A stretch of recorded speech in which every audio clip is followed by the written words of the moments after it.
অনেকেই Android phone কিনে থাকেন এবং আমরা সচরাচর যে বিষয়টা খেয়াল করি যে অ্যান্ড্রয়েড ফোন কিনতে গিয়ে সচরাচর যেদিকে দৃষ্টি দেয় সেটা হচ্ছে ক্যামেরার মেগাপিক্সেল থাকতে হবে এবং সেই সাথে র্যাম থাকতে হবে।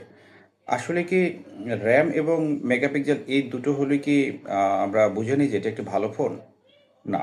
এর পাশাপাশি আরও কিছু বিষয় রয়েছে সেদিকে দৃষ্টি দেওয়া দরকার। আমাদের যেমন ব্রেইন, আমাদের মস্তিষ্ক, আমাদের পুরো হিউম্যান বডিকে কন্ট্রোল করে, ঠিক মোবাইলেরও বিশেষ একটা বিষয় রয়েছে যেটাকে চিপ বলা হয়। এই চিপ কিন্তু আসলে মোবাইল মস্তিষ্ক বলা হয়। এখন চিপ যদি ভালো না হয় তাহলে কিন্তু মোবাইল চালনা করে আপনি তেমন একটা মজা পাবেন না বা স্মুথভাবে কাজ করবে না। আর চিপটা যদি একটু ভালো মানের চিপ হয় তাহলে আপনার অপারেটিং করতে স্মুথ অপারেটিং হবে এবং ব্যাটারি কম খরচ হবে এবং মোবাইল কোনো গরম হবে না।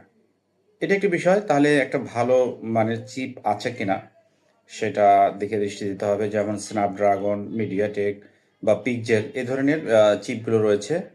আহ, এদিকে দৃষ্টি দেওয়া দরকার যে আসলে মোবাইলটিতে কি চিপ ব্যবহার করা হয়েছে। দ্বিতীয়ত আরেকটি বিষয় লক্ষ্য রাখতে হবে। মোবাইলের ব্যাটারি অবশ্যই যেন 5000 মিলিঅ্যাম্পিয়ার অথবা যেন এর উপরে হয়। যদি আহ, এর উপরে 5000 হলেও চলবে, বাট এর উপরে হলে আরও বেশি ভালো। এবং এর চার্জিং ইউনিট অবশ্যই, যে চার্জারটি দেওয়া থাকবে অবশ্যই 33 ওয়াট বা যেন এর উপরে হয়, অর্থাৎ আমি যেটা বলতে চাচ্ছি যেন ফাস্ট চার্জিং হয়। এবার আসা যাক, র্যাম তো আগেই বলেছি যে র্যাম আপনারা বেশি দেখেই নেন, কিন্তু ক্যামেরা ক্ষেত্রে একটা বিষয় আছে যে আসলে মেগাপিক্সেলই কিন্তু সব না। ক্যামেরার ক্ষেত্রে আপনি ধরুন আপনি 200 মেগাপিক্সেল বা 108 মেগাপিক্সেল ক্যামেরা নিলেন, আর যে বিষয়টা আপনাকে গুরুত্ব দিয়ে দেখতে হবে যে ক্যামেরাতে ওআইএস কিংবা ইআইএস আছে কিনা। তো ওআইএস এটা কি? এটাকে আমরা বলতে পারি অপটিক্যাল ইমেজ স্ট্যাবিলাইজেশন। আর ইআইএস কে আমরা বলতে পারি ইলেকট্রনিক ইমেজ স্ট্যাবিলাইজেশন। এ দুটো কি কাজ করে?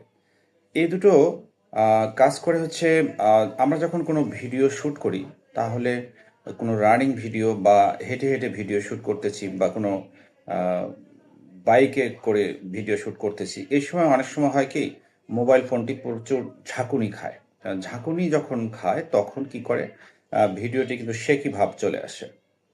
তো এই বিষয়গুলো এই বিষয়গুলো যদি আপনার এই ক্যামেরা ফিচারে যদি আপনার ফোনে যদি ওআইএস থাকে, অর্থাৎ ওআইএসটা হচ্ছে হার্ডওয়্যার বেস, আর যদি ইআইএস